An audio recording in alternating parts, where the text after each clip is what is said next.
Euronews. Las noticias.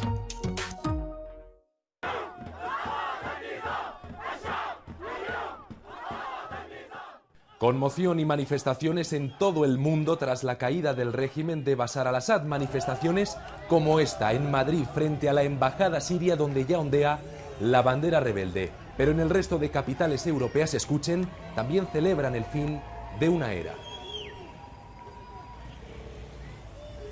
Ni siquiera podemos creerlo porque era un sueño, realmente un sueño. Llevamos mucho tiempo esperando. Son 60 años de humillación, de dictadura. Somos libres, no podemos creerlo. Es nuestro país, es nuestro territorio, es donde vivimos, es donde crecimos y donde realmente queremos vivir nuestras vidas en paz sin tener problemas. Llevamos 14 años esperando la libertad, pidiéndola y estamos muy contentos de estar aquí. Lo único que queremos es paz. Estoy muy feliz y súper orgullosa también. Por fin Siria será libre.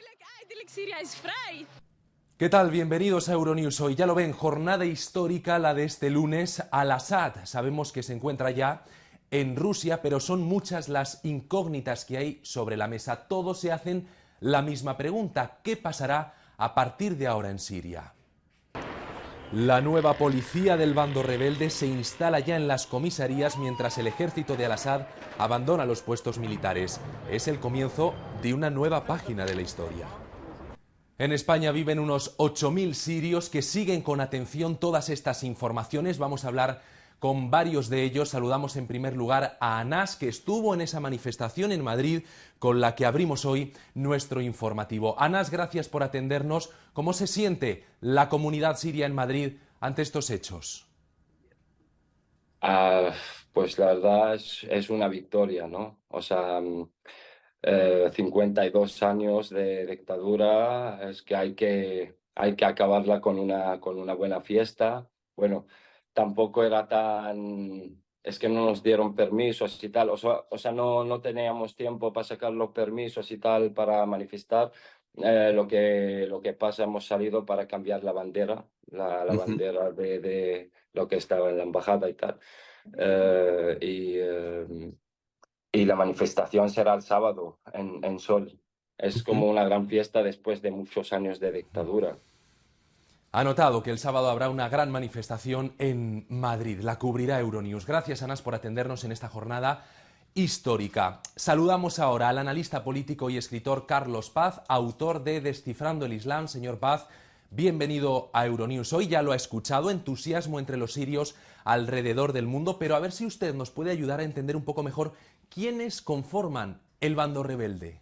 Son fuerzas capitaneadas, conformadas por muchos restos de grupos terroristas, pero capitaneadas por Tahrir al-Sham, que es una marca blanca de Al-Qaeda, era el antiguo Frente Al-Nusra, y ha logrado la consecución de todos sus objetivos, la entrada definitiva en Damasco, con sorpresa para todos los analistas, pero que luego ha sido explicado, puede ser explicado perfectamente, constándome que altísimos mandos militares sirios ordenaron no hacer frente, no ha habido ninguna batalla al respecto, tomaron Alepo, tomaron Hama, tomaron Homs, entraron en Damasco y no se les ha hecho ningún tipo de oposición porque el ejército se había rendido y estaba en connivencia en gran parte con estas fuerzas terroristas. Ante esto, el gobierno y el propio Bashar al-Assad han dejado sus funciones. Assad ya está en Rusia, está confirmado por la agencia TASS.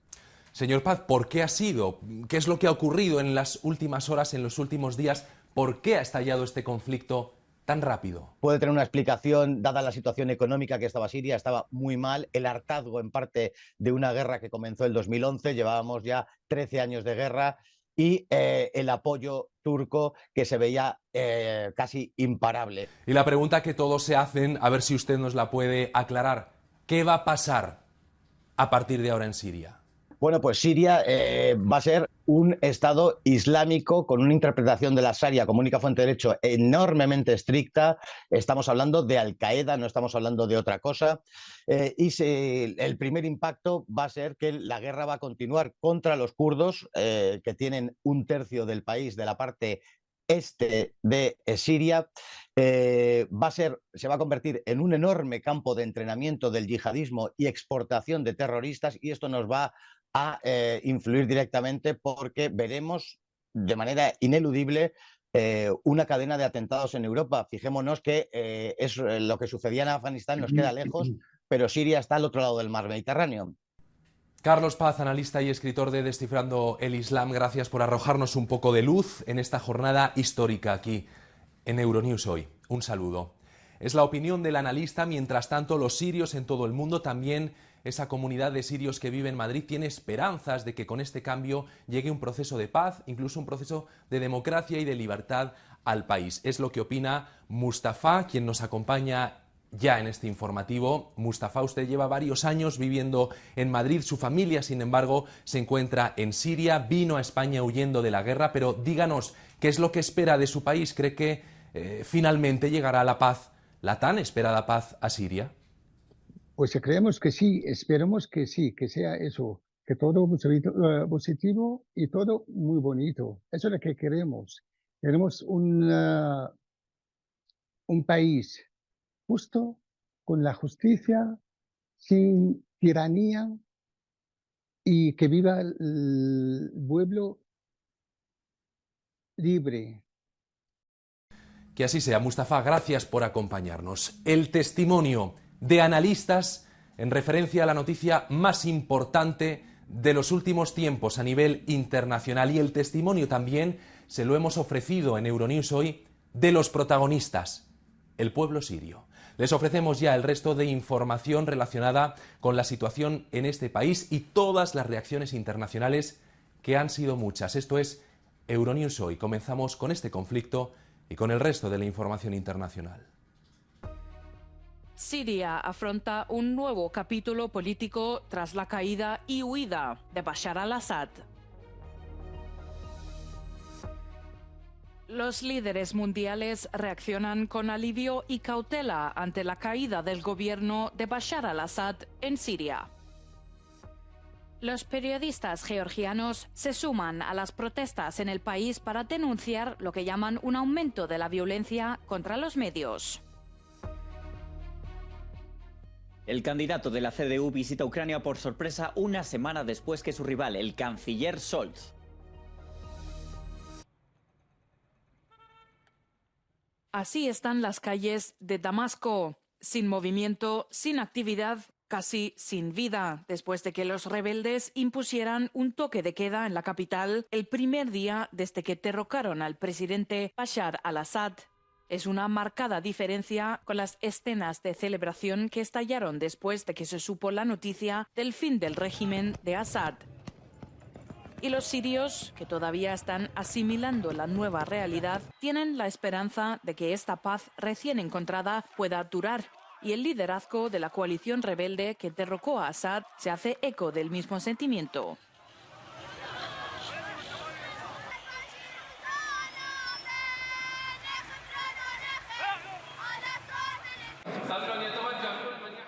Espero de todos los que lleven un arma que vayan a su base y se comprometan con su división, batallón o brigada.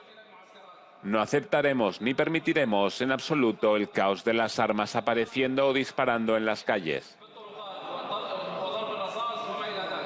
Es un nuevo comienzo para el país que lleva 24 años bajo el gobierno del presidente Bashar al-Assad, y las emociones siguen estando a flor de piel. Es casi como un sueño, necesito que alguien me despierte, gracias a Dios. Qué gran alegría para la gente. Es como si nos estuvieran esperando desde hace tiempo para liberarlos de esta suciedad de régimen.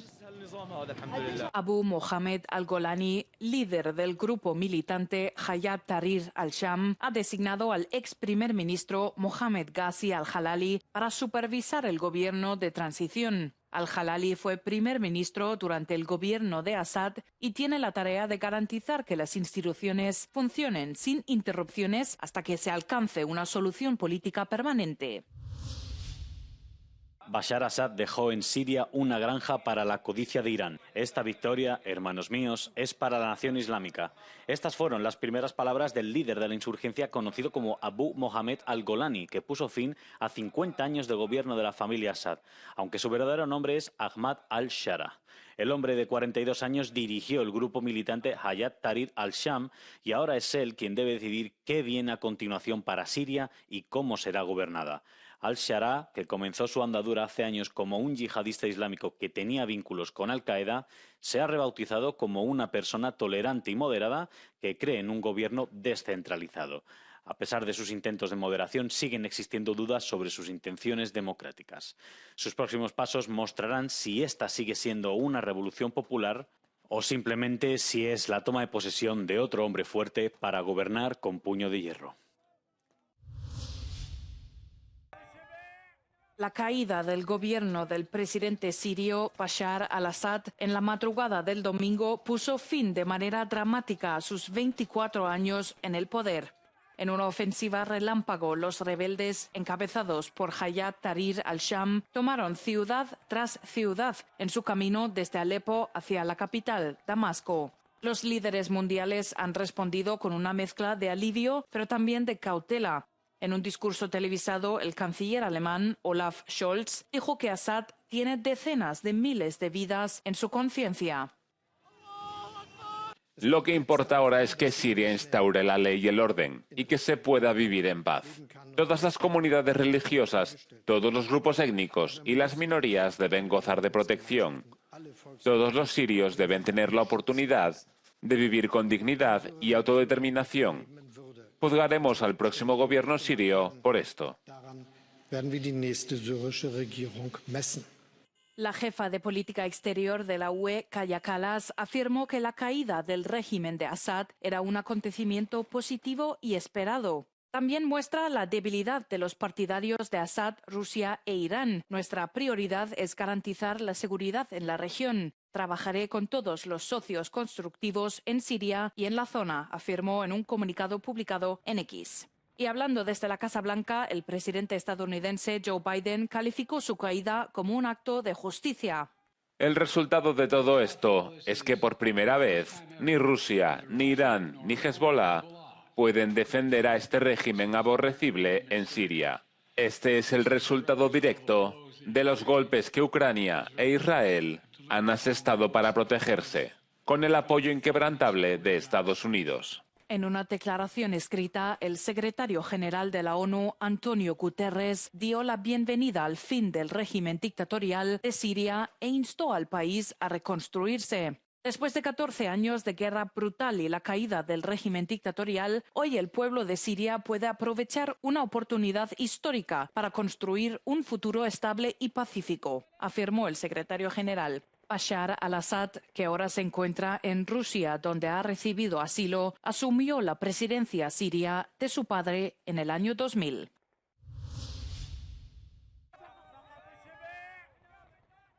Miles de personas han salido a las calles de Damasco este domingo para celebrar la caída del régimen del presidente Bashar al-Assad tras 24 años de autoritarismo al suceder a su padre. Muchos soldados y policías han abandonado sus puestos y han huido, mientras que civiles e insurgentes han irrumpido en edificios gubernamentales como la sede del Ministerio de Defensa o el Palacio Presidencial de Al-Assad. Los sirios también asaltaron la embajada iraní en Damasco, un aliado clave del gobierno de Al-Assad que, pendiente de su conflicto con Israel, ha optado por dejar caer su apoyo en la última semana junto al otro aliado de Al-Assad, Rusia. La noche anterior, las fuerzas rebeldes capturaron la ciudad de Homs después de haber tomado ya las ciudades de Alepo y Hama, así como la práctica totalidad del territorio sirio, en una rápida ofensiva relámpago que comenzó el pasado 27 de noviembre.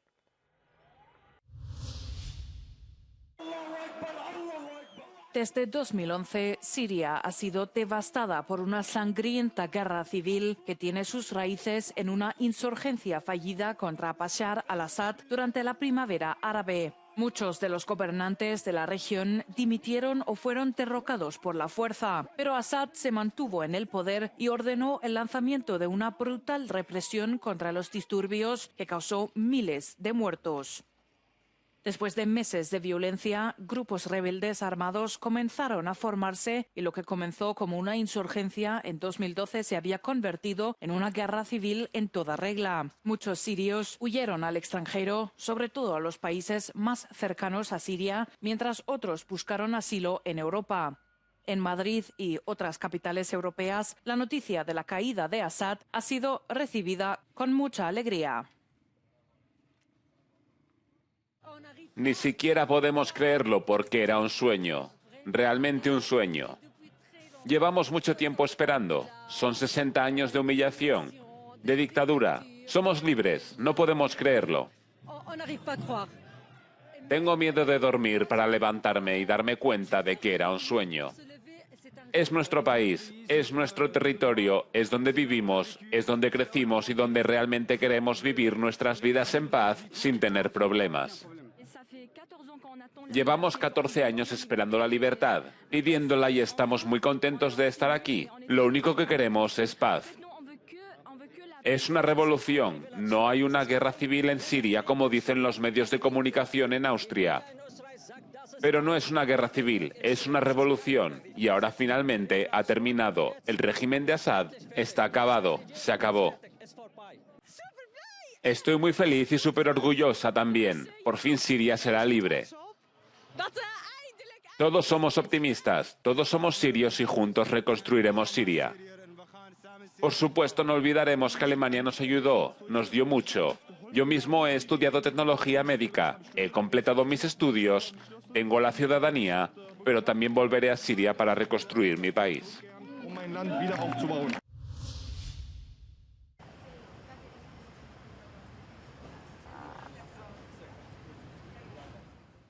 El líder de la Unión Democristiana de Alemania, Friedrich Merz, ha llegado a Kiev esta mañana en una visita sorpresa, siguiendo los pasos de su rival político, el canciller Olaf Scholz, quien también viajó a Ucrania la semana pasada.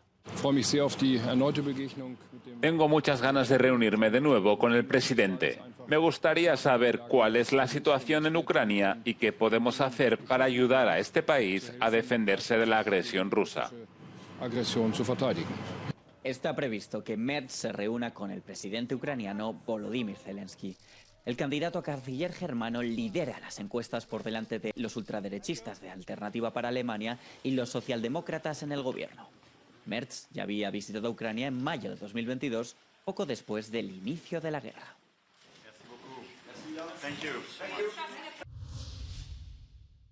El presidente francés Emmanuel Macron recibió el sábado al presidente electo de Estados Unidos, Donald Trump, en el Palacio del Elíseo de París. El expresidente estadounidense fue invitado a asistir a la reapertura de la emblemática Catedral de Notre Dame, devastada por los incendios hace 5 años. Macron dio la bienvenida a Trump con un caluroso abrazo, dispensándole el mismo trato que a un presidente estadounidense en ejercicio, mientras se desplegaba la alfombra roja para su llegada. Ambos se dirigieron al Palacio Presidencial para entablar las conversaciones bilaterales previstas durante 90 minutos. Más tarde se les unió el presidente de Ucrania, Volodymyr Zelensky, que participó en la reunión para hablar de la situación sobre el terreno en Ucrania. En declaraciones a los medios tras la charla, Zelensky dijo que la reunión había sido constructiva y el ambiente era crucial, y después elogió a Trump por mostrarse resuelto como siempre. También ha prometido seguir trabajando con los aliados de Ucrania para garantizar una respuesta continuada al asalto ruso a su país.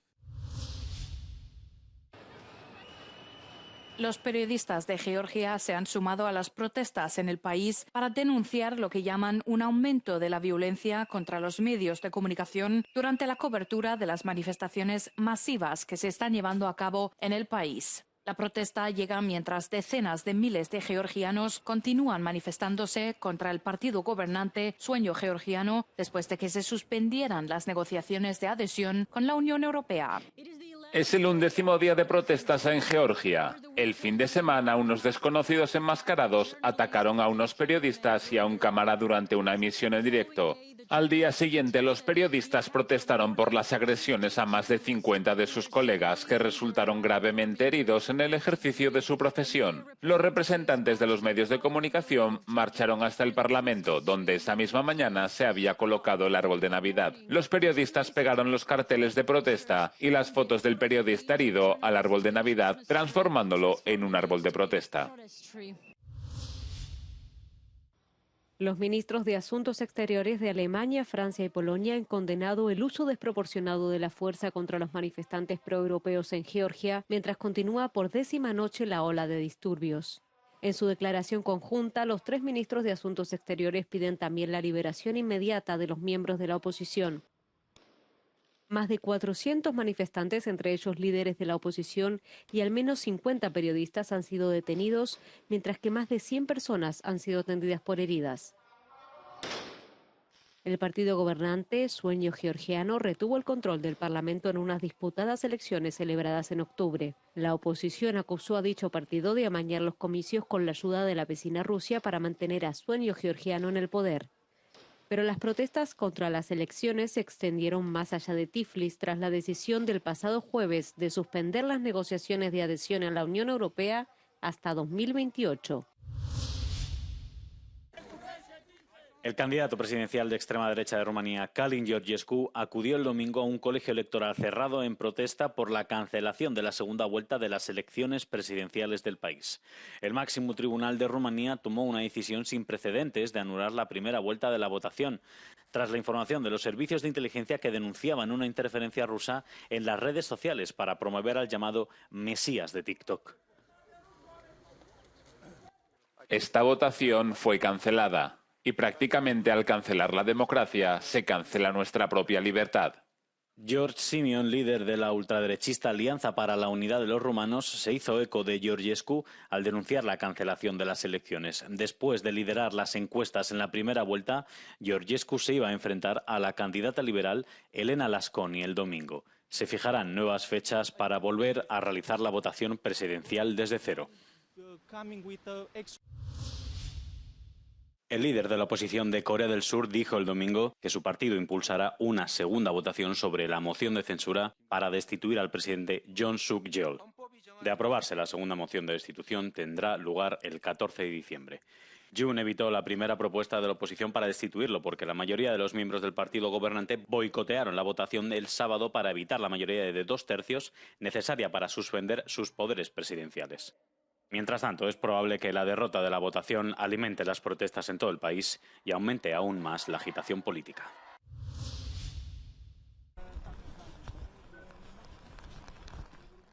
Al menos 5 personas han muerto tras una explosión que destruyó un bloque de pisos en la ciudad de La Haya, en Países Bajos. Los servicios de emergencia confirman que 4 personas han sido rescatadas entre los escombros y llevadas al hospital, pero no está claro cuántas siguen atrapadas. El alcalde de la tercera ciudad holandesa, Jan van Zanen, dice que se desconoce la causa de la explosión. Mientras tanto, la policía está buscando un coche que se alejó del lugar de los hechos a toda velocidad tras la explosión. Hasta 5 pisos han sido completamente destruidos en la zona. En el lugar de los hechos se ha desplegado un equipo especializado en búsqueda y rescate con hasta 4 perros entrenados para encontrar víctimas. Se trata del mismo equipo que se utilizó anteriormente en Turquía después de los devastadores terremotos que azotaron el sur del país a principios de 2023, matando al menos a 59.000 personas.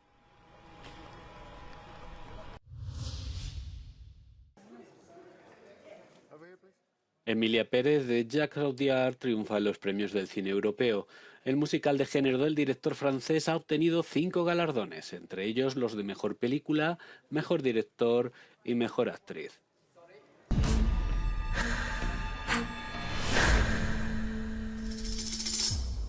Emilia Pérez. Emilia Pérez. Emilia. Emilia. Pérez. Emilia. I love this award. Es impresionante, de verdad. Es que yo me he quedado como así como sin palabras y sin nada. No sabía ni lo que estaba diciendo yo. Que me perdone la gente que vea luego el discurso que he dado porque no sé ni lo que he dicho, de verdad. Esto. Mingo. Suleiman, Bouriandi, moi j'ai besoin de sous. Demain, je te paye à 13h. C'est pour moi, courage. Merci beaucoup. Vous voulez un coup de main? On va doucement. Suleiman, c'est pas le 22 février, c'est le 19 février. Entretien dans 2 jours. Radio n'a maîtrisé l'histoire.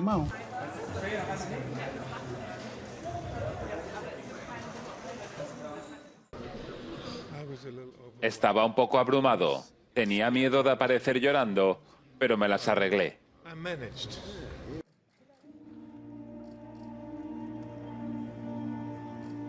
Ha habido triunfos, homenajes y Emilia Pérez de Jaco Diard ha conquistado Europa. La fiesta continuará mucho más allá de esta noche, quizá hasta los Oscars del año que viene. David Morricone, Euronews Culture, Lucerne, Switzerland. El gasto militar de los países de la UE nunca ha sido tan alto como en los últimos años. Los países de la Unión Europea gastaron 279.000 millones de euros en defensa en el año 2023. Es la cantidad más alta jamás registrada por la Agencia Europea de Defensa y representa un aumento del 10% con respecto al año 2022. Pero el aumento de la dotación económica para la defensa no es una tendencia nueva. El incremento del presupuesto para la defensa común europea comenzó en 2014, coincidiendo con la invasión rusa de la península de Crimea. El año pasado, los países que más gastaron en defensa eran todos vecinos de Rusia. Polonia invirtió el 3,3% de su Producto Interior Bruto en defensa. Le siguieron Estonia con el 3% y Letonia con el 2,9%. El presupuesto de defensa creció en 22 de los 27 Estados miembros y en 11 de ellos aumentó al menos un 10%. Más del 80% de las inversiones en defensa, o 61.000 millones de euros, se destinaron a nuevos sistemas de defensa, a saber, sistemas de defensa aérea, aviones de combate y tanques. Se espera que este año el gasto en defensa de la Unión Europea siga aumentando hasta alcanzar los 326.000 millones de euros, es decir, el 1,9% del Producto Interior Bruto de la UE.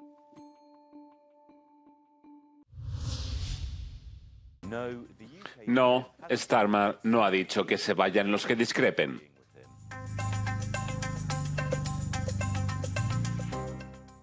En las redes sociales circula un vídeo en el que se ve al primer ministro Keir Starmer diciendo a los británicos que se vayan del país si no les gusta lo que está haciendo. Si no os gustan los cambios que hemos hecho, os digo que la puerta está abierta y podéis marcharos. Los pies de foto que acompañan al vídeo en X, Facebook y TikTok sugieren que Starmer intenta deshacerse de los ciudadanos británicos mientras acoge a inmigrantes ilegales. Otros parecen enmarcar el vídeo como una respuesta de Starmer a una petición de dimisión en línea que pide elecciones generales y que aparentemente ha acumulado millones de firmas de británicos descontentos. Sin embargo, todo esto es engañoso, sobre todo porque el vídeo es antiguo. El vídeo proviene de un discurso que Starmer dio en febrero de 2023. Starmer respondía a un informe de la Comisión de Igualdad y Derechos Humanos que decía que el Partido Laborista había hecho suficientes cambios en 2 años como para hacer frente a las denuncias de discriminación y antisemitismo. Los comentarios de Starmer diciendo a la gente que se fuera si no les gustaban los cambios se dirigía a los militantes que abandonaban el Partido Laborista, no a los que abandonaban el país. No hay pruebas de que haya dicho a nadie que se vayan del Reino Unido, ya sea en respuesta a la petición o en cualquier otro contexto. Ha circulado mucha desinformación por Internet sobre la petición que pide la dimisión de Starmer y elecciones generales, aunque en el momento de redactar este informe ha reunido casi 3 millones de firmas, lo que significa que será debatido por los diputados. También ha habido afirmaciones falsas de que los propios políticos han firmado la petición miles de veces, pero sus nombres recurrentes se refieren a personas de sus circunscripciones que la han firmado realmente, no a los propios diputados.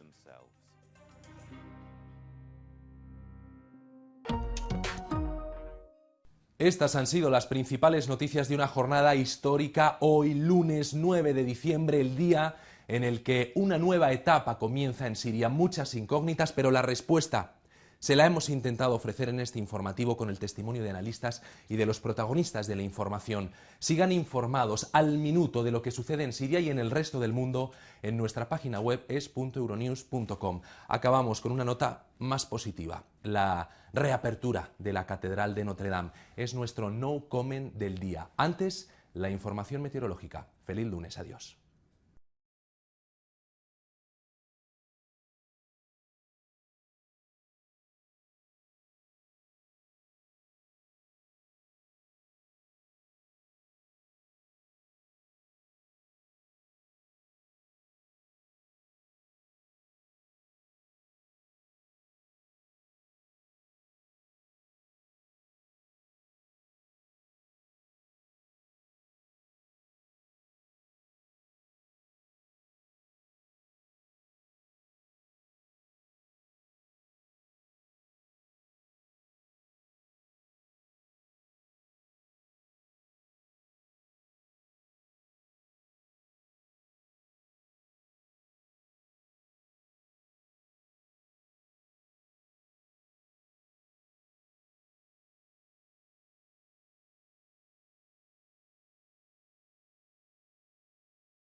Notre-Dame, ouvre tes portes.